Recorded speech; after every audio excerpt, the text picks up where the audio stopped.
Voilà, eh bien, nous avançons petit à petit dans ce survol des Écritures et nous voici arrivés à un prophète qui s'appelle Naoum, un prophète du 8e siècle, donc 7e siècle. Et nous avons associé à la lecture du prophète Naoum 2 Rois 21 et 2 Chroniques 33. Alors, c'est un livre qui est assez sec à lire et sur lequel on pourrait passer assez vite finalement, tant le sujet est quand même assez éloigné de nos préoccupations. Quelqu'un m'a dit d'ailleurs, mais qu'est-ce que vous allez dire sur ce livre? Voilà. Eh bien, je pense qu'on va dire un certain nombre de choses. C'est vrai qu'on peut avoir un peu de mal à trouver de l'intérêt à ce livre, mais on va voir que en le replaçant dans son contexte, on va, je crois, réussir à lui redonner un peu de saveur, un peu d'intérêt. Enfin, en tous les cas, je l'espère. Donc, commençons par la signification du nom, petite fiche technique. La signification du nom de Naoum, eh bien, ça veut dire il console. Voilà, dans la prière, Rémi a parlé de consoler ceux qui ont besoin. Eh bien, Naoum, c'est la consolation. Dans les évangiles, il est question du village de Capernaum. Voilà, on pourrait traduire par le village de Naoum ou le village de la consolation. Donc, c'est pas le village d'origine de Naoum, mais le mot Naoum signifie consolation. Et finalement, c'est ce qu'est le livre de Naoum, c'est une consolation. C'est l'annonce au peuple d'Israël, à Juda, que l'ennemi qui l'aura écrasé, ravagé pendant près de 200 ans, eh bien que cet ennemi va définitivement être détruit à son tour. Donc, vous pouvez imaginer la consolation que ça pouvait être pour Juda de savoir que cet ennemi redoutable, eh bien, un jour, n'aurait plus de prise et d'emprise sur le petit royaume de Juda. Alors, le message de Naoum, chapitre 1, verset 1, oracle sur Ninive. Oracle sur Ninive. Voilà le sujet tout entier du livre. Alors le mot oracle, qu'est-ce que signifie le mot oracle? Eh bien, dans l'hébreu, il signifie charge, il signifie fardeau, d'où le sens qui est un sens de condamnation. On pourrait dire ici condamnation sur Ninive ou sentence sur Ninive ou menace sur Ninive. Voilà. Et on retrouvera le même mot d'ailleurs chez le prophète Habakkuk qu'on étudiera la prochaine fois. Voilà. Donc, menace sur Ninive, condamnation sur Ninive, c'est l'annonce de sa destruction à venir et ce message que Dieu ne laisse pas impuni le péché. Alors, on va s'intéresser à définir l'époque à laquelle le prophète a donné son message. Pour certains autres prophètes, c'était plus simple, puisque en en-tête, souvent, on pouvait dire que c'était sous le règne de tel ou tel roi, et bien que le prophète avait prophétisé. Mais ici, vous n'avez rien. Oracle sur Ninive, livre de prophétie, de la prophétie de Naoum d'Elkosh. Voilà, c'est tout ce qu'on a, et avec ça, on ne peut pas le situer dans le temps. Alors, pour le situer dans le temps, on a un petit renseignement au chapitre 3 et au verset 8, déjà, où nous disons « Es-tu meilleur que Noamon, qui était assise au milieu des fleuves, entourée par les eaux, ayant la mer pour rempart, la mer pour muraille. L'Éthiopie et les Égyptiens innombrables faisaient sa force, et cependant, elle est partie pour l'exil, elle s'en est allée captive. » Donc, Noamon, c'est une ville qui a été vaincue, donc on comprend ici qu'elle a été vaincue, elle est partie pour l'exil d'une manière assez incroyable, hein, puisque visiblement elle avait la mer pour rempart et pour muraille, mais malgré tout cela, elle a réussi à être vaincue. Et cette ville, elle est appelée ici Noamon, mais dans l'histoire, elle a un autre nom. En tous les cas, elle est connue par un autre nom, c'est Thèbes. Thèbes, c'est une ville d'Égypte et par l'histoire, on connaît très exactement la date de sa chute. La date de sa chute, c'est en 663 et c'est l'Assyrie, donc c'est Ninive qui va prendre cette ville. Je vous ai déjà dit que dans les sessions précédentes qu'il y avait un énorme conflit à cette époque-là entre l'Égypte et la Syrie. Mais la superpuissance, le super empire de cette période, c'est la Syrie. Et chaque fois que l'Égypte a voulu eh bien, se rebeller, la Syrie a pris le pas dessus. Et donc, un jour, c'est cette ville de Thèbes qui a été prise, qui est tombée, qui a été détruite, malgré qu'elle semblait imprenable. Donc, ça, c'est un premier élément. On sait donc que forcément, il parle de l'exil de cette ville au passé, on sait que ça s'est passé après 663. Après, par l'histoire, on sait aussi que Ninive a été détruite et on connaît la date, c'est 612. Donc là, vous avez le segment de temps, la période de temps pendant laquelle forcément Naoum a prophétisé, c'est entre 663 et 612 avant Jésus-Christ. Il va être difficile de dire, donc là, ça fait 50 ans, hein, voilà. On sait que c'est dans ces 50 années-là, il va être difficile de dire avec certitude à quel moment précis ça a pu arriver. La période de Naoum correspond à la royauté, si on va afficher là, la chronologie. Donc, dans la chronologie, vous aviez, on était au roi Ézéchias. On va descendre toujours sur cette ligne verte, puisque la ligne de couleur, là, elle a disparu. Hein, c'est Israël qui est parti en captivité. Voilà, on avait Ézéchias, 29 ans. Et puis, vous avez Manassé, 55 ans, Amon, son fils, 2 ans, et puis Josias, 31 ans. Donc, la période pendant laquelle Naoum va prophétiser, ça va de Manassé à Josias. Et il est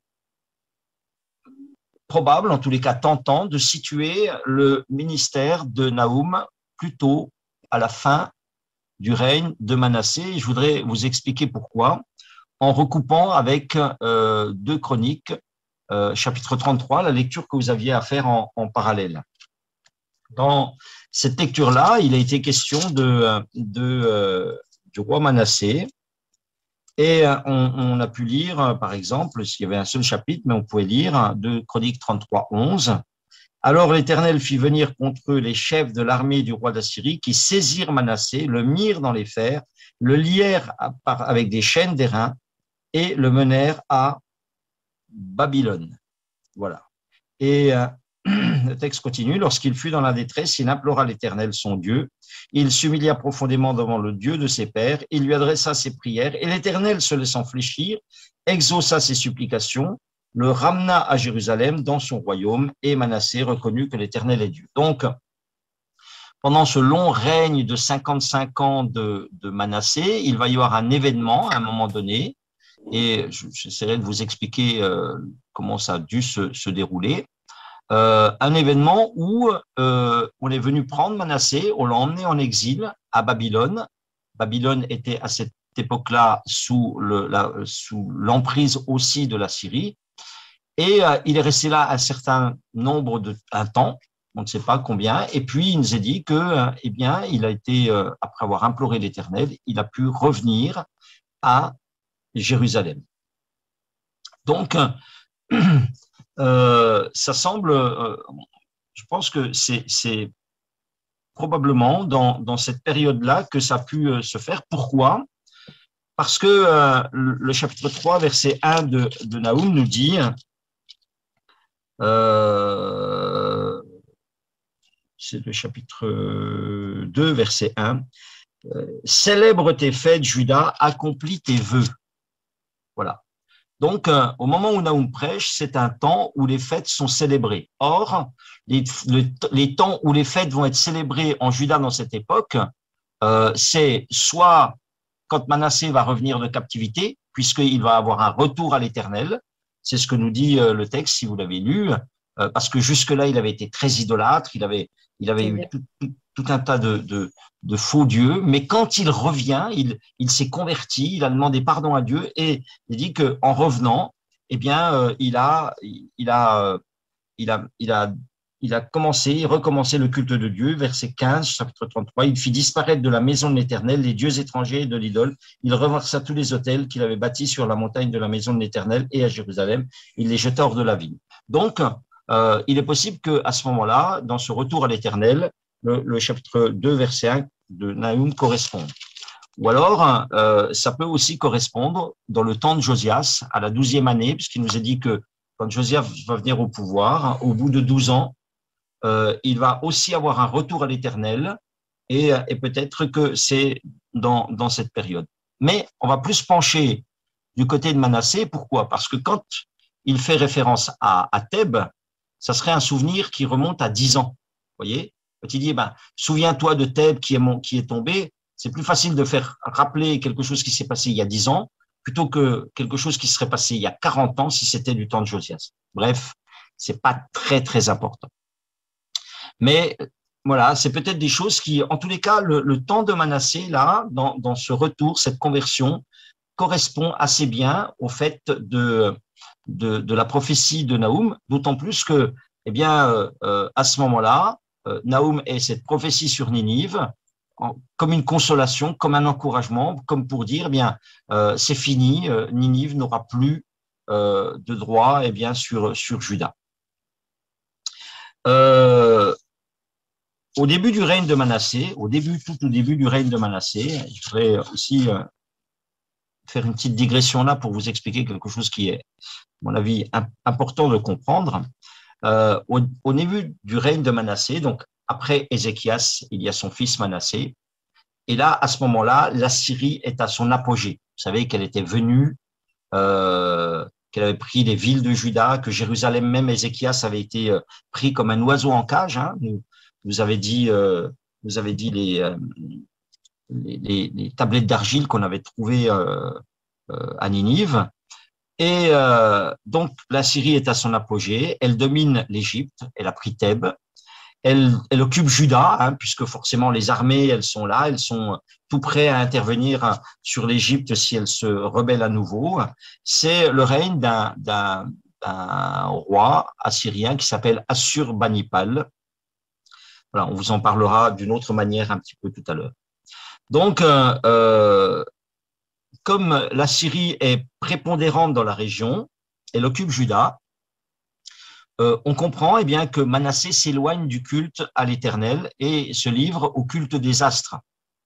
Parce que c'est ce qui nous est précisé, c'est que Manassé il s'est livré au culte de Baal.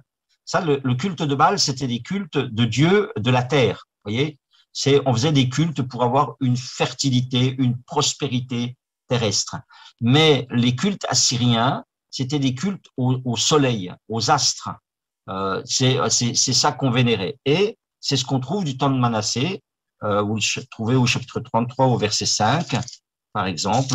C'est dit à 2 reprises d'ailleurs, au chapitre 33.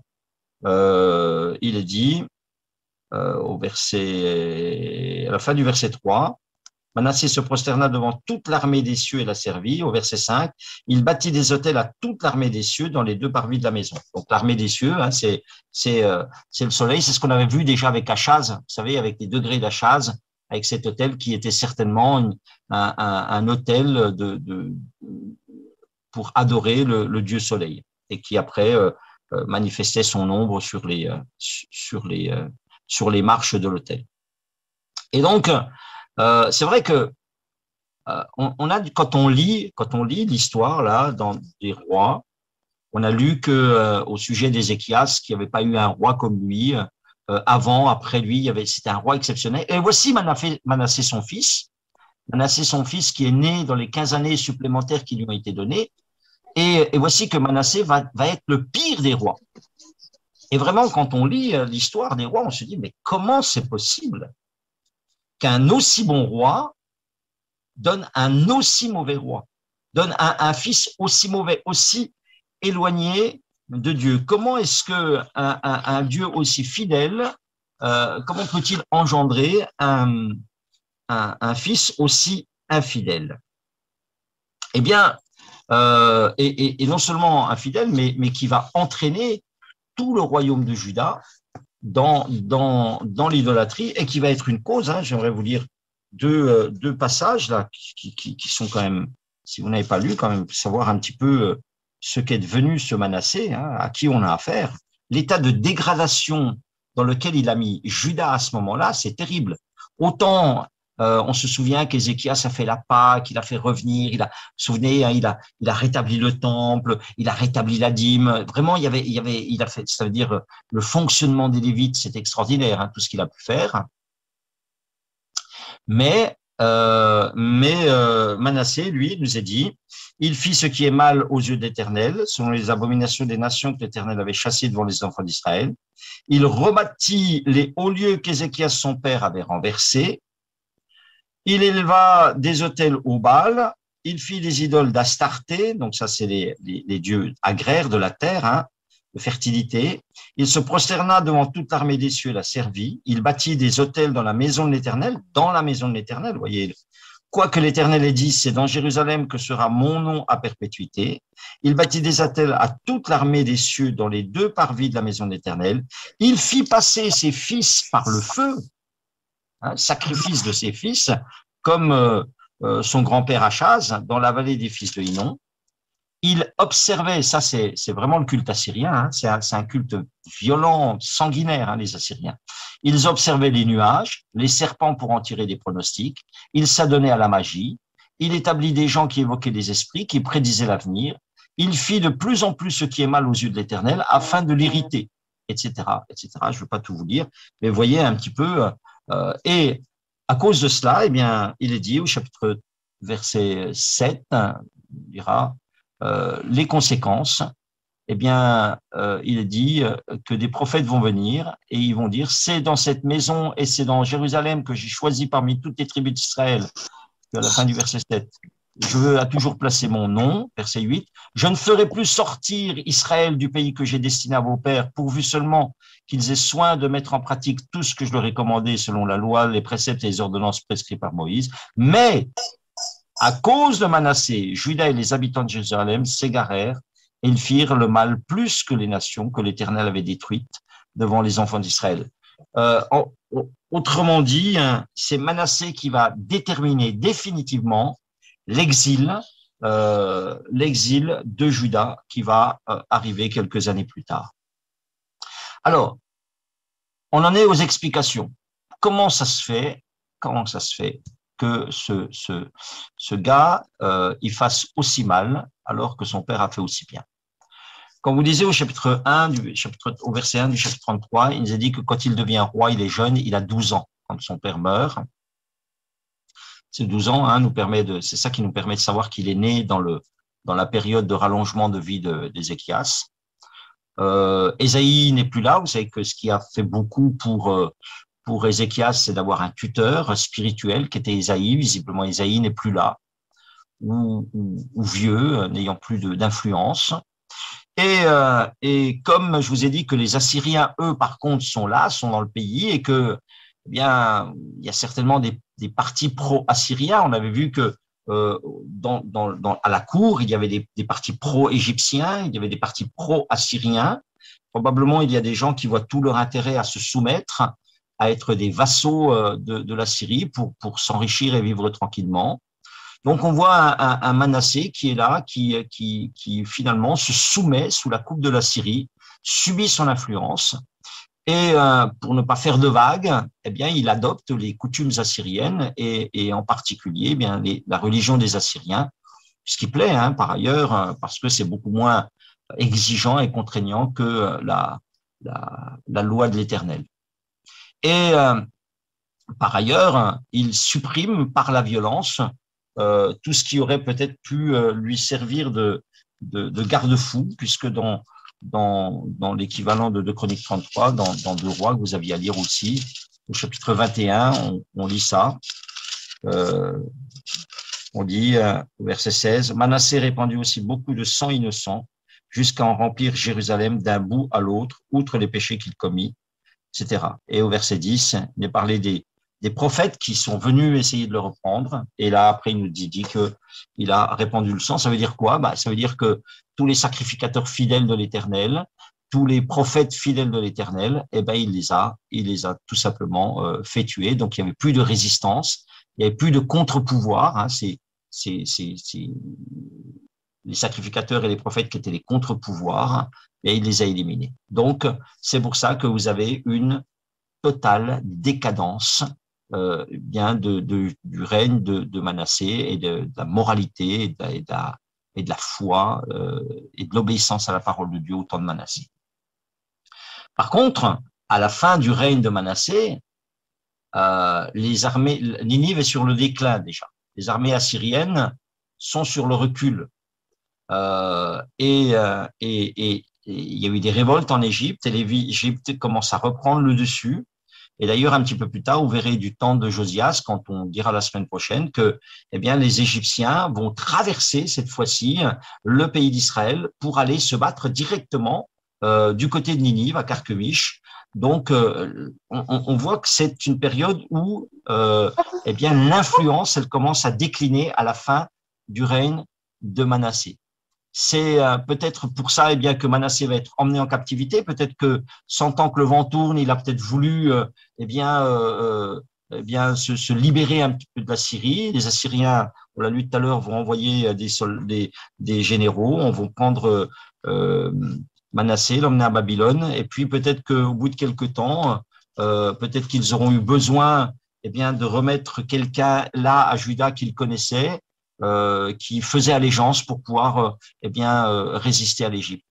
Donc, voilà, tout ça pour dire qu'en tous les cas, la prophétie de Nahum, qu'on va regarder plus en détail maintenant, elle correspond assez bien à cette fin de règne de Manassé, à son retour et au moment où il fait un petit retour à l'Éternel. Alors Nahum, qu'est-ce qu'on sait de lui? C'est simple, on ne sait rien de lui. Voilà. Je vous ai dit qu'une particularité des prophètes, c'est de savoir le minimum de leur vie. Quand on sait quelque chose de leur famille ou de leurs enfants, c'est parce que ça rentre en ligne de compte dans la prophétie, mais sinon, on ne sait rien. Là, il nous est dit qu'il est d'El-Kosh, et apparemment, on ne sait même pas situer El-Kosh, on ne sait même pas si c'était une ville en Israël, hors d'Israël. Voilà. Donc, on ne sait rien de la vie du prophète, de sa vie personnelle. Le nom de Nahum, c'est un nom exceptionnel aussi, parce qu'il apparaît nulle part ailleurs dans l'Ancien Testament. On en trouve un Nahum dans la généalogie de Jésus, mais c'est pas lui, c'est un autre. Donc, voilà, il n'y a pas d'arrière-plan. Il y a juste une parole. Il n'est même pas dit qu'il est prophète. C'est dit livre de la prophétie de Nahum. Ça veut dire que c'est un homme qui va avoir une vision à un moment donné, ou plusieurs visions, mais lui-même ne se dit pas prophète, on ne le dit pas prophète. Je crois que quand vous lisez ça et quand vous étudiez ça de près, il n'est pas exagéré de dire que c'est une espèce d'étoile filante. Un homme qui apparaît comme ça dans l'histoire d'Israël, qui envoie une parole de jugement et puis qui disparaît. On ne sait même pas quelle a été son influence. C'est aussi un livre particulier, Nahum. C'est un livre très particulier. Dans tous les livres des prophètes, vous avez 12 petits prophètes, il est à part. Pourquoi il est à part? Parce que c'est un livre qui est exclusivement dirigé contre un pays étranger. C'est le seul.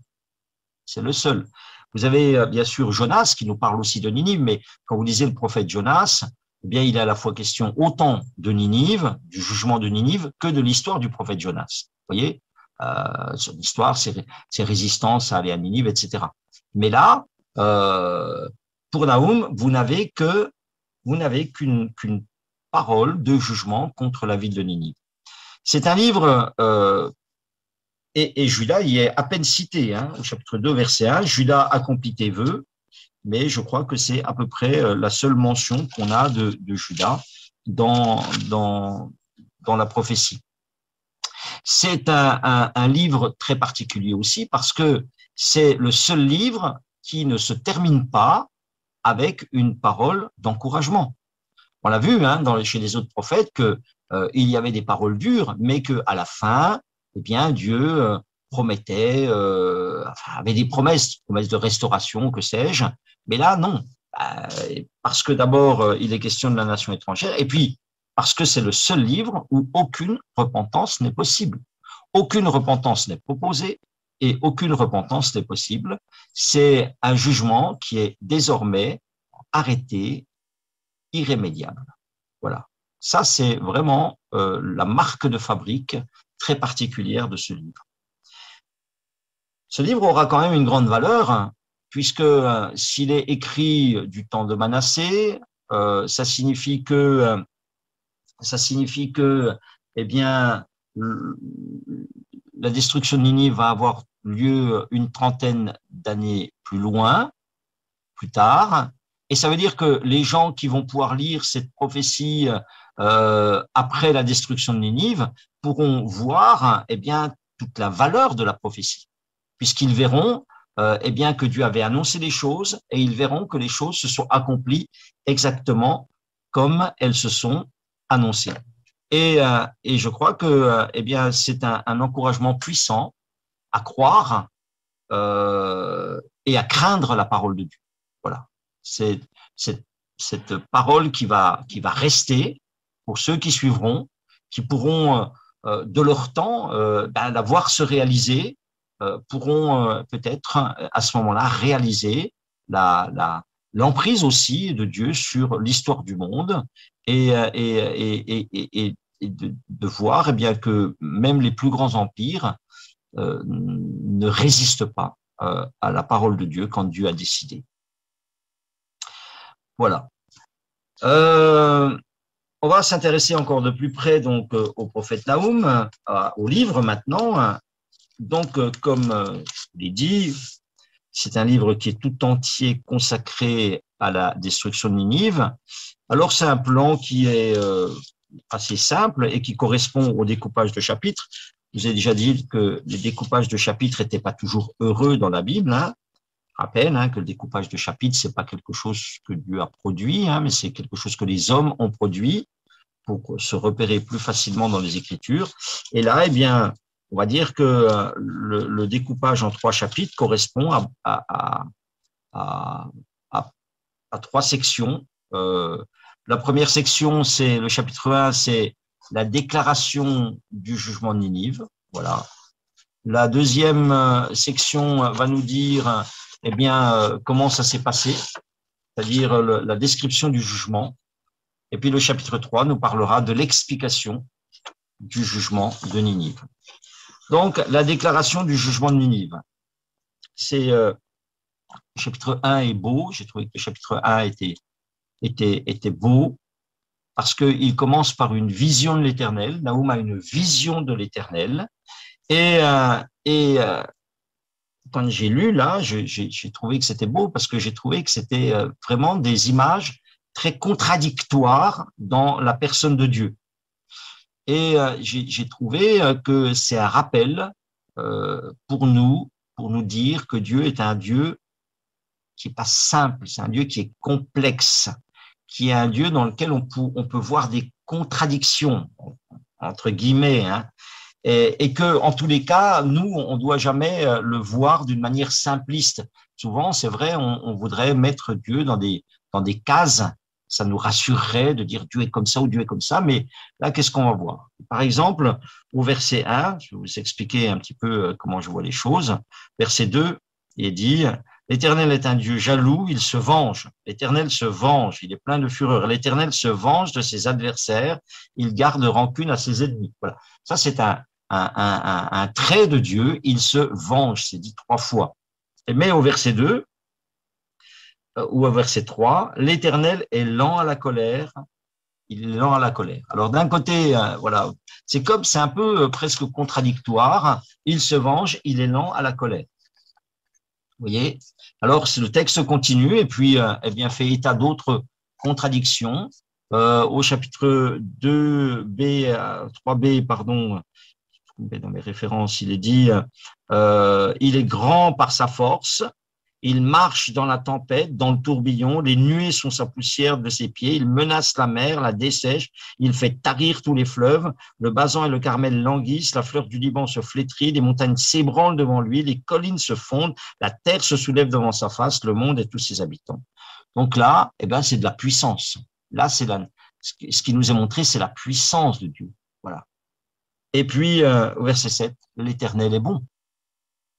L'Éternel, il est puissant, redoutable, maître des éléments, mais en même temps, il est bon, il est un refuge au jour de la détresse. Vous voyez, c'est des choses qui sont un petit peu contradictoires, en tous les cas qui s'opposent. Et c'est vraiment cette vision qu'on doit avoir d'un Dieu qui est un Dieu d'amour, mais aussi un Dieu qui est un Dieu de jugement. Il nous est dit au verset 9 que c'est un Dieu, c'est au verset, voilà, c'est marqué, c'est un Dieu qui parle, verset 12, ainsi parle l'Éternel, c'est un Dieu qui parle, voilà, c'est un Dieu qui parle, et puis c'est un Dieu qui agit, il a à la fois la parole et il a à la fois l'action. On le voit, il va agir contre cette ville de Ninive. Donc ça, c'est la déclaration du jugement de Ninive et le Dieu qui va le faire. C'est un Dieu qui à un moment donné, va dire stop au péché, va trouver que la coupe de péché de Ninive déborde et qu'il est temps eh bien, que le jugement vienne. Au chapitre 2, vous avez la description du jugement. Le verset 1 dit « Voici sur les montagnes les pieds du messager qui annonce la paix ».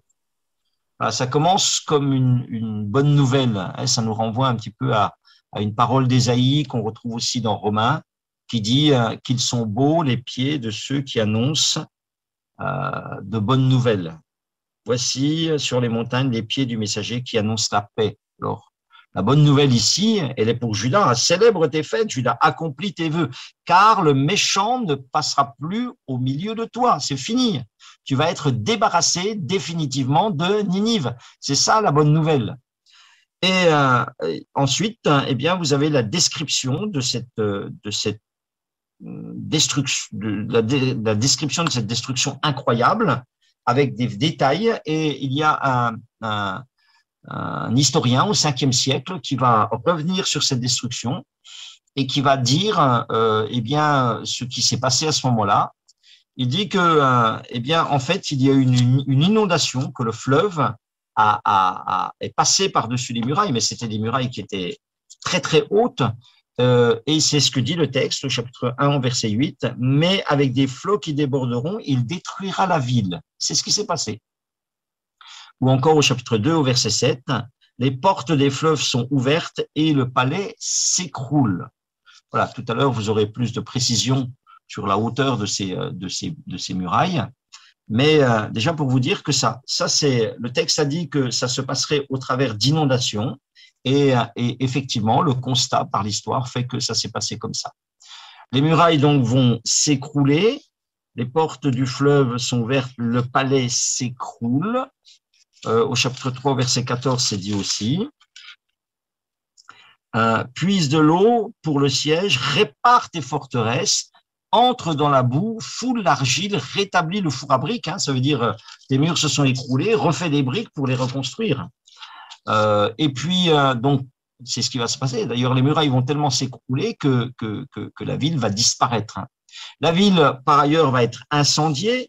Chapitre 3, verset 12, 3 à 13. Voici ton peuple, ce sont des femmes. Les portes de ton pays s'ouvrent à tes ennemis. Le feu consume tes verrous. Et 3.15 le dit aussi. Là, le feu te dévorera, l'épée t'exterminera, te dévorera, etc. Et puis, la ville aussi va être totalement massacrée. Chapitre 3, verset 3. Les cavaliers s'élancent, l'épée étincelle, la lance brille, une multitude de blessés, une foule de cadavres, des morts innombrables, on tombe sur les morts. Voilà, la ville va être totalement massacrée. Vous dire que la destruction a été si complète qu'on n'en trouvait plus la trace, au point de croire que l'existence de cette ville était une légende. D'accord? La ville a été tellement rasée, détruite, qu'on a pensé que, et vous allez le voir dans quelques instants, dans un petit film qu'on va vous passer, on a cru que ça n'existait pas, que c'était une histoire inventée, l'histoire de Ninive.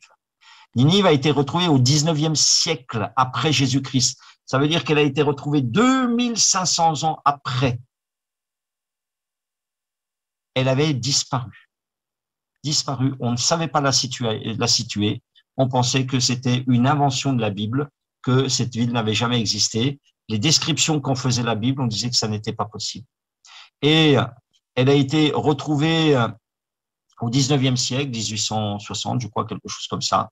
Dieu a permis finalement qu'on retrouve les ruines de cette ville. Et non seulement on a retrouvé des ruines, mais on a retrouvé la bibliothèque avec des milliers de tablettes d'argile dans laquelle on avait toute l'histoire de la Syrie de cette époque.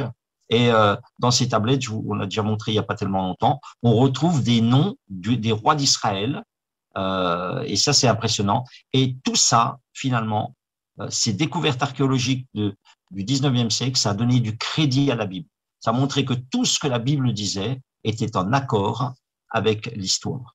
Ça, c'est le chapitre 2. J'ai un petit peu débordé sur le chapitre 3 pour certains détails, mais c'est essentiellement le chapitre 2 qui nous raconte cette destruction de la ville de Ninive. Verset 11, on pille, on dévaste, on ravage, des cœurs sont abattus, des genoux chancellent, tous les reins souffrent. Voilà, c'est cette ville qui s'écroule d'une manière inattendue. Elle qui avait dominé pendant des siècles, elle est sur le point de disparaître. Et le chapitre 3 va nous donner des explications du jugement de Ninive. Pourquoi? Eh bien, pourquoi ce jugement? Alors, plusieurs raisons nous sont données au chapitre 3. Chapitre 3, verset 1, « Malheur à la ville sanguinaire, pleine de mensonges, pleine de violence, qui ne cesse de se livrer à la rapine. » C'est une ville sanguinaire. Vous verrez là tout à l'heure, eh bien des choses qui nous sont dites sur des manières de procéder des Assyriens, c'est abominable. Donc c'est une ville, ils auraient pu être conquérants sans être sanguinaires, mais vous allez voir qu'ils ont vraiment dépassé les bords. C'est une ville, on l'a vu, idolâtre, puisqu'il y avait ce culte aux astres, au soleil. Verset 4, c'est à cause des nombreuses prostitutions de la prostituée pleine d'attraits, habile enchanteresse, qui vendait les nations par ses prostitutions. Donc, un culte idolâtre dans lequel elle a entraîné les nations, et on a vu que Juda en particulier, eh bien, a suivi ce culte idolâtre. C'est une ville donc qui a fini par attirer la colère de Dieu. On lit au verset 5, une drôle de parole que celle-ci. « Voici, j'en veux à toi, dit l'Éternel des armées. » Voici, j'en veux à toi. Elle a attiré eh bien, la colère de Dieu. Et c'est une ville qui a été méchante.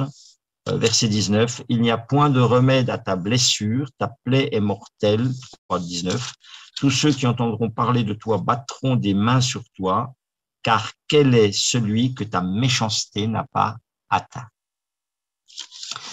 Finalement, c'est une ville qui a oublié la grâce qui lui a été faite du temps de Jonas. Vous vous souvenez que le prophète Jonas, finalement, est allé à Ninive avec son message, encore 40 jours et Ninive sera détruite. Et à cette époque-là, Ninive s'est repentie et donc le jugement s'est éloigné. Mais on avait vu que cette repentance avait été de courte durée et que ensuite, comme l'a dit quelqu'un, Ninive s'était repenti de s'être repenti. Ils avaient regretté de s'être repentis en quelque sorte. Et on a vu comment pendant le siècle écoulé, elle avait cherché à conquérir par la violence des territoires nombreux. Et on se rend compte que les Ninivites, après eh bien, cette période de repentance post-Jonas, ils sont vite retournés à leur ancienne façon de vivre, guerrière et cruelle. Et donc, elle a fini par user la patience de Dieu, elle a fini par le payer. Et on trouve la même chose dans l'Évangile aussi. Là, c'est une constante. Là, vous avez une règle pour tous ceux qui oublient la grâce qui leur est faite. Par exemple, Jésus va dire dans les Évangiles, « Malheur à toi, Chorazin, malheur à toi, Capernaum, malheur à toi, Bethsaïda, car si les miracles qui avaient été faits au milieu de toi avaient été faits dans Sodome, ils se seraient repentis. Seras-tu élevé jusqu'au ciel? Non, tu seras abaissé jusqu'au séjour des morts. » Pourquoi? Parce que la grâce qui a été faite au milieu de toi de tous ces miracles, eh bien, tu l'as oubliée. Tu as oublié de te repentir, tu as oublié eh bien, de marcher avec ton Seigneur et Sauveur. Eh bien, est-ce que tu seras élevé jusqu'au ciel? Non, tu seras abaissé jusqu'au séjour des morts. Et on trouve la même chose ensuite pour l'Église. Lorsque Pierre dit ceux qui retournent aux choses anciennes, eh bien, leur dernière condition, elle est pire que la première. Voilà. D'accord?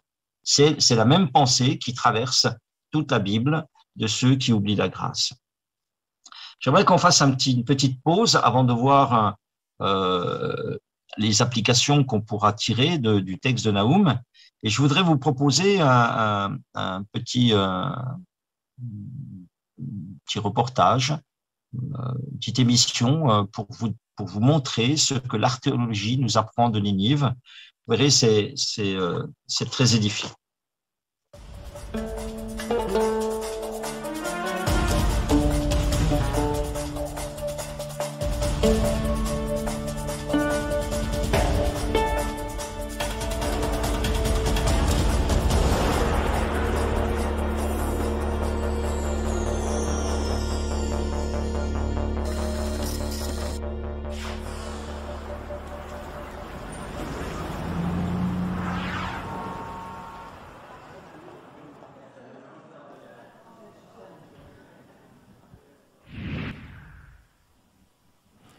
Aujourd'hui, je vous invite à Ninive, 6 siècles avant l'époque romaine, et même plus précisément à la chute de Ninive, constituée en 612 avant Jésus-Christ.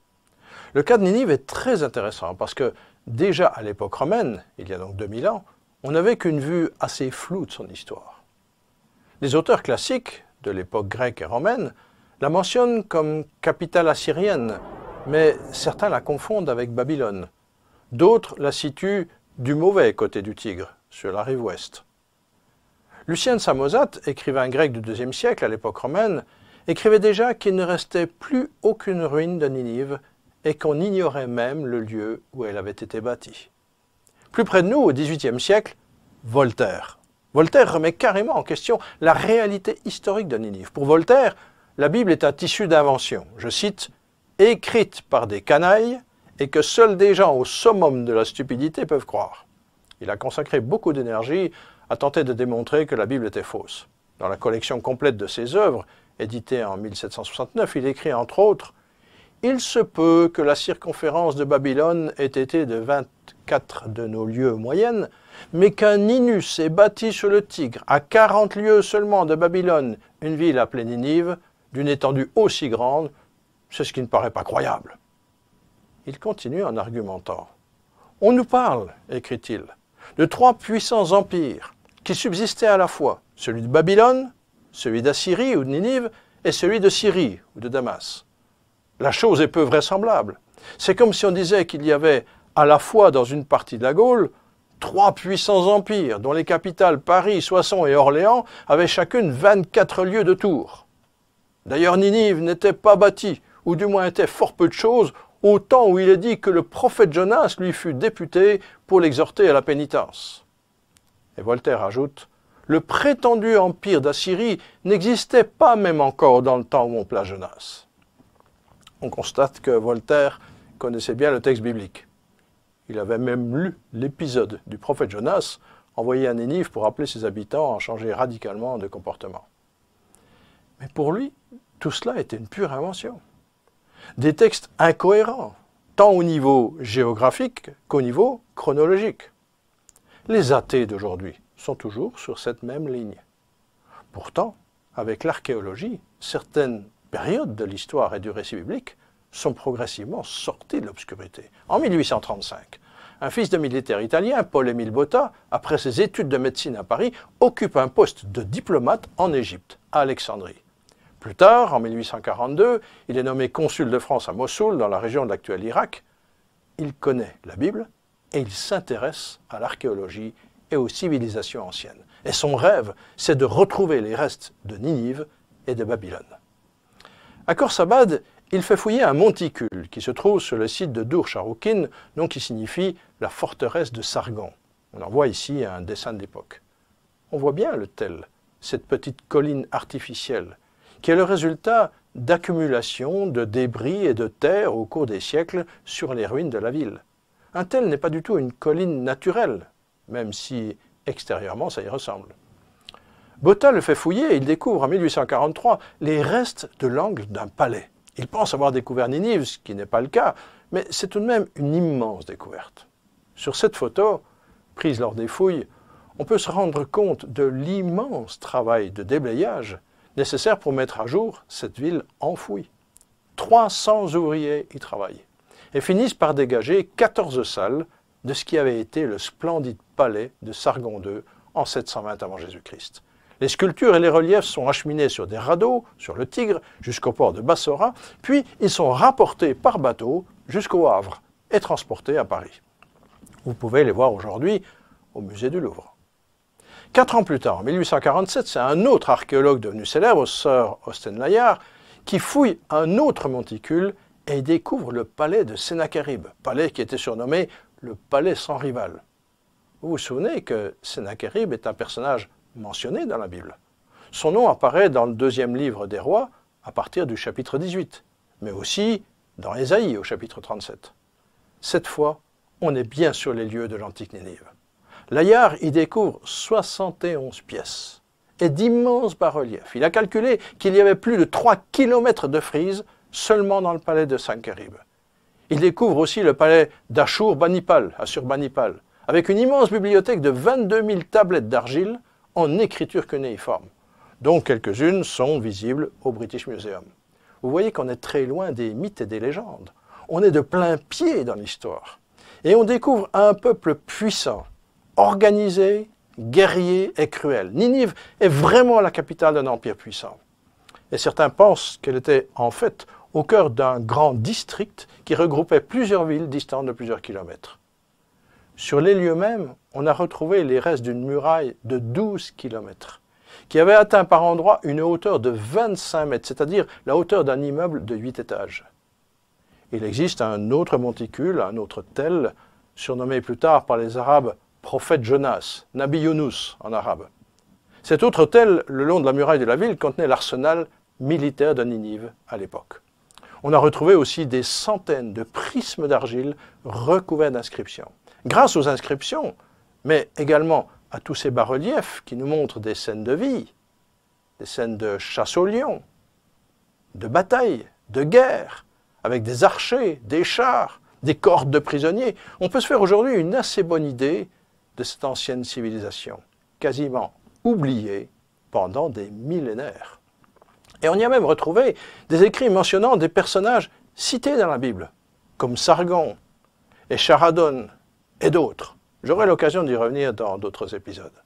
Mais aujourd'hui, je voulais juste mentionner la réalité historique de Ninive et rappeler que la Bible était le seul écrit à mentionner cette ville avec précision, à parler des Assyriens à de nombreuses reprises, avec une multitude de détails. Une fois de plus, le récit biblique a été authentifié, en dépit des railleries des moqueurs. En se moquant de la Bible, ils ne se doutaient pas qu'un jour, des pierres allaient définitivement faire éclater la vérité. Avant de terminer, je vais revenir courtement à l'histoire et mentionner un autre détail très intéressant. Vous savez qu'à la mort du roi Salomon, la nation d'Israël s'est fracturée en deux.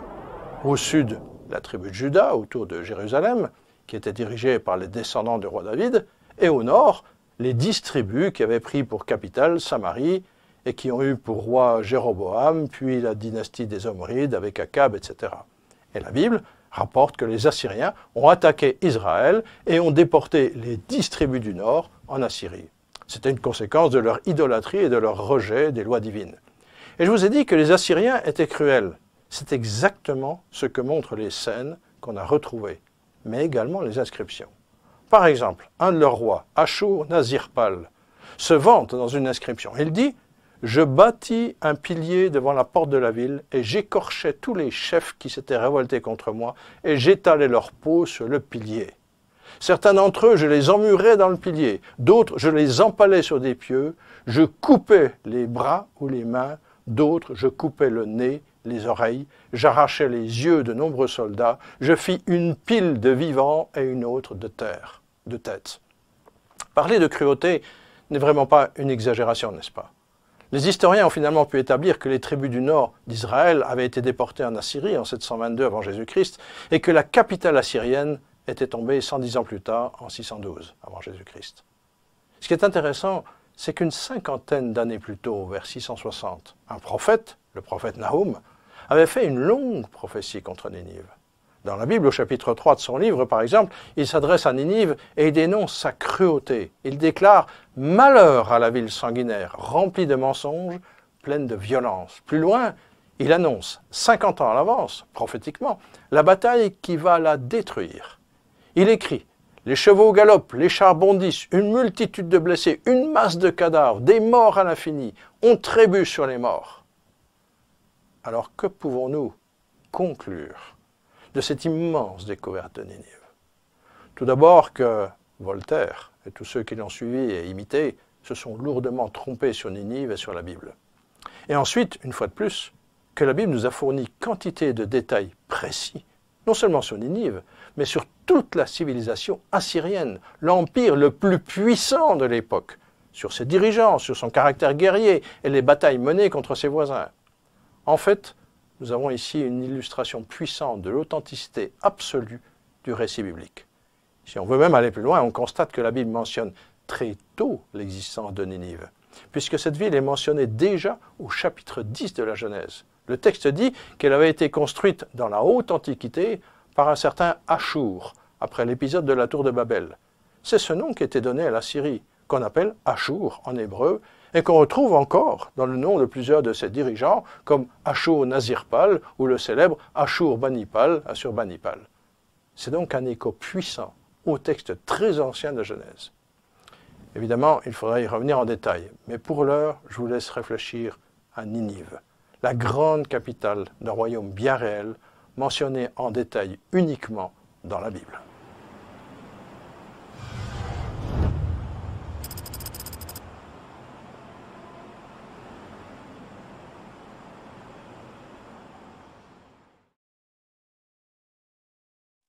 Voilà les amis, j'espère que vous avez apprécié cette parenthèse. Je crois qu'elle voilà, elle vient bien illustrer un petit peu tout ce qui a été dit. Alors, on a vu de l'histoire, on a vu de l'archéologie, on a vu le plan de ce livre. J'aimerais peut-être finir avec quelques applications spirituelles parce que curieusement, ce petit livre, avec une histoire aussi lointaine et aussi éloignée de nous, eh bien, ce livre contient des leçons spirituelles importantes. Quelles sont-elles? Par exemple, je vous en donner une petite dizaine qui me sont apparues. Une repentance superficielle, telle que celle de Ninive en son temps, elle est finalement dangereuse parce qu'elle produit un endurcissement qui finit par attirer du jugement de Dieu. Donc, attention à ce que on n'ait pas des repentances superficielles, on l'a vu, hein, parce que sinon notre dernière condition sera pire que la première.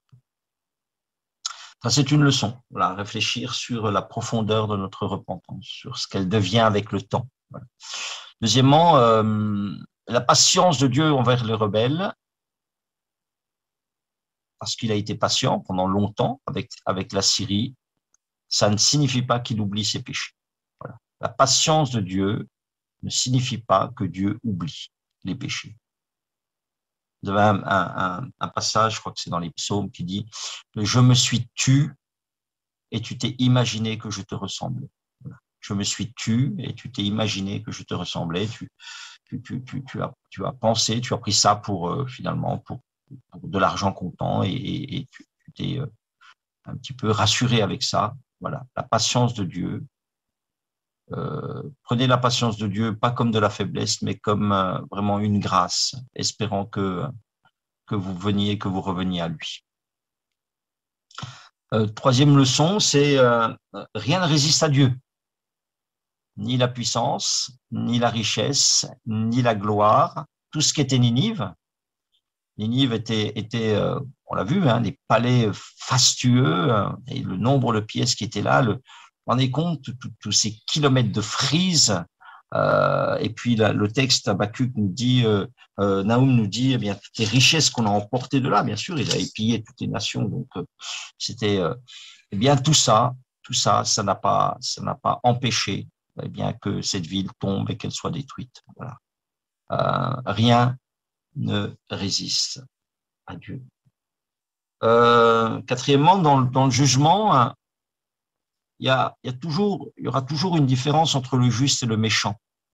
Au chapitre 1, verset 7, il est dit « L'Éternel est bon, il est un refuge au jour de la détresse. » Par contre, au chapitre 3 et au verset 11, il est dit « Toi aussi tu seras enivré, tu te cacheras, toi aussi tu chercheras un refuge contre l'ennemi. » Voilà. Toutes tes forteresses sont des figuiers. Voilà.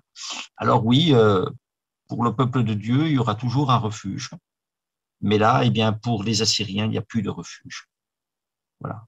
Dieu fait une différence entre celui qui le sert et celui qui ne le sert pas.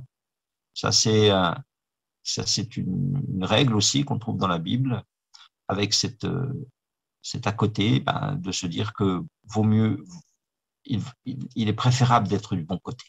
Voilà. Il est préférable d'être du bon côté pour toujours avoir eh bien, ce refuge que Dieu offre.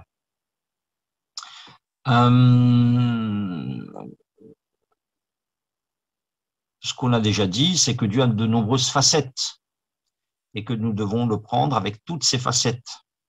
Vous avez des gens qui ne supportent pas qu'on parle du Dieu qui met les gens en enfer. Vous avez des gens qui ne supportent pas certaines facettes de Dieu.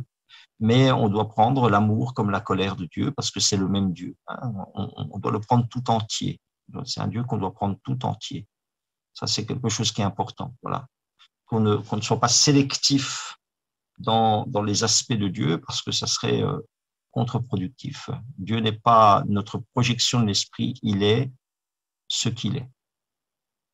Il faut voir aussi encore que comme il a détruit Ninive la méchante pour qu'elle ne passe plus au milieu de son peuple, car le méchant ne passera plus au milieu de toi, chapitre 2, verset 1.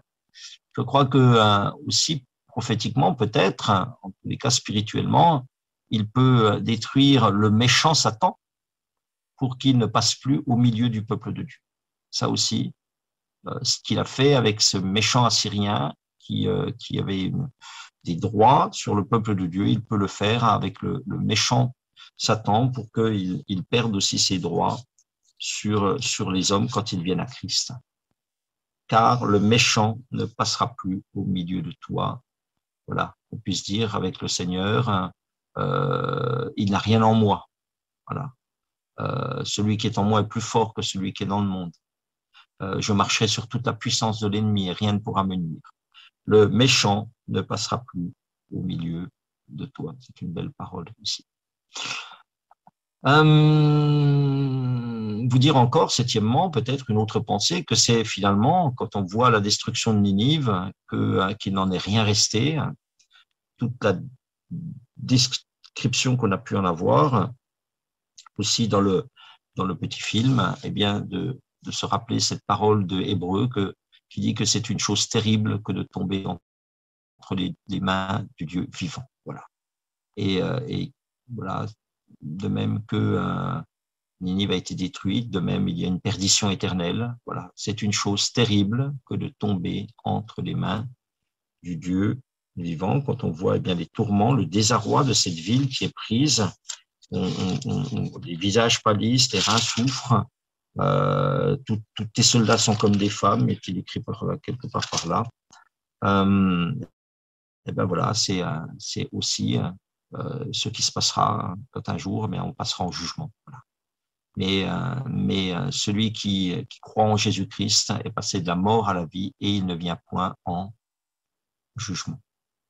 Vous pourrez aussi, je ne sais pas si vous avez fait attention, que Nahum a aussi pose des questions.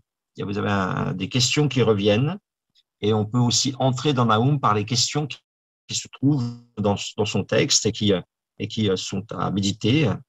Par exemple, au chapitre 1, au verset 6, il est dit « Qui résistera devant sa fureur? Qui tiendra contre son ardente colère ?» Voilà. C'est ce qu'on appelle des questions rhétoriques, hein, c'est-à-dire c'est des questions voilà, qui induisent des réponses toutes faites. Personne ne va résister. Hein. Enfin, des réponses évidentes. Que méditez-vous contre l'Éternel? Chapitre 1, verset 9. Que méditez-vous contre l'Éternel? C'est lui qui détruit. Voilà, il n'y a pas. On peut faire des projets qu'avec Dieu, pas des projets contre Dieu. Chapitre 2, verset 12, vous avez une autre question. Chaque chapitre, il y a sa question. Qu'est devenu ce repère de lions, ce pâturage des lionceaux, où se retirer le lion, la lionne et le petit lion, sans qu'il y ait personne pour les troubler? Voilà, une manière de parler de Ninive, la puissante, que personne ne pouvait troubler. Qu'est-ce qu'il est devenu? Qu'est-ce qu'il est devenu? Ben voilà. Quand Dieu s'en mêle, les choses, elles changent. Et vous avez 3 questions aussi au chapitre 3, au verset 7. Tous ceux qui te verront fuiront loin de toi. Et l'on dira, Ninive est détruite, qui la plaindra? Où te chercherai-je des consolateurs? Voilà, il n'y a pas de consolateur. Personne ne va te regretter, Ninive. En fait, personne ne va te regretter. Chapitre 3, verset 8. Es-tu meilleur que Noamon, qui était assise au milieu des fleuves, entourée? Voilà, est-ce que tu te crois plus forte que? Voilà, c'est des choses qui peuvent nous parler aussi pour nos vies personnelles. Hein. Est-ce que tu te crois plus fort qu'un tel qui pourtant eh bien, voilà, a mal tourné? Voilà. Que celui qui est debout prenne garde de tomber. Voilà, ça rejoint cette parole de l'Écriture. Ou encore cette dernière question, verset 19. Car quel est celui que ta méchanceté n'a pas atteint? Voilà. Donc, à cause de ton comportement, ta plaie, ton remède est sans blessure, ta plaie est mortelle. Voilà, on peut revoir ces questions et puis en méditer les réponses qui s'imposent. Et puis finir avec ça. Et peut-être c'est une des réflexions les plus impressionnantes, c'est au sujet de Manassé. Ce Manassé qui va détruire l'héritage spirituel de son père, n'est-ce pas? Ézéchias avait redressé la foi dans le Dieu vivant en Israël. Il avait fait une Pâque comme il n'avait jamais existé. C'était depuis Salomon. Et on voit que Manassé, tout ce dépôt spirituel qu'Ézéchias avait pu laisser, il l'a détruit. Et ça, c'est une chose. Mais surtout, ce qui est impressionnant, ce qui est lourd de leçons à méditer et à réfléchir, c'est que sa repentance à la fin de sa vie n'a pas empêché les conséquences de ses mauvais actes. C'est-à-dire que lorsque Manassé s'est adonné à l'idolâtrie, il a entraîné tout Juda dans l'idolâtrie, ce qu'on appelle le syncrétisme, c'est-à-dire le mélange de tous ces dieux. On a vu qu'il y avait à la fois les dieux agraires, les dieux des astres, même dans la maison de Dieu, et puis on priait peut-être certainement l'Éternel aussi, il y avait un grand mélange. Et il nous a dit que Manassé, à un moment donné, il va se convertir, lui. Ça veut dire qu'il va faire un demi-tour, il va faire une marche arrière. Mais lui, il va faire une marche arrière personnelle, mais le peuple ne va pas faire de marche arrière. Quand vous lisez son fils qui va seulement régner 2 ans, il va continuer dans les mêmes pas que son père lorsqu'il vivait dans l'idolâtrie. Le peuple va continuer dans la même trajectoire et ça va les emmener à l'exil. Et c'est un avertissement pour nous. C'est un avertissement pour nous. Parfois, on s'engage dans des chemins, et puis à un moment donné, on se rend compte qu'ils sont pas bons. Alors nous, peut-être on fait marche arrière, mais les gens qu'on a entraînés, ils feront peut-être pas marche arrière. Ils sauront pas faire marche arrière. Ils ne pourront pas faire marche arrière. Donc ça c'est vraiment une leçon par rapport à nos enfants, peut-être. Voilà, on va peut-être à un moment donné les entraîner dans une manière de penser, dans une manière de faire, dans des comportements, que sais-je. Et puis à un moment donné, on va se rendre compte que ah ben non, on devrait pas, on en voit les conséquences. Alors on dit marche arrière, mais on a formé les esprits autrement. Et puis c'est trop tard, il n'y aura pas de marche arrière. Par rapport à nos enfants, par rapport à des gens dont on est responsable. Vraiment, l'histoire de Manassé, elle est très parlante. Hein. C'est à nouveau le problème de l'influence et puis des conséquences aussi. Eh bien, des positions qu'on prend, des chemins qu'on prend. Parfois, certains reviennent de leur chemin, mais ils ne peuvent pas ramener avec eux tous ceux qu'ils ont entraînés. Ça, réfléchissez à ça, parce que ça, c'est vraiment quelque chose que j'ai souvent vu aussi dans ma vie et dans le ministère. Voilà, mes amis,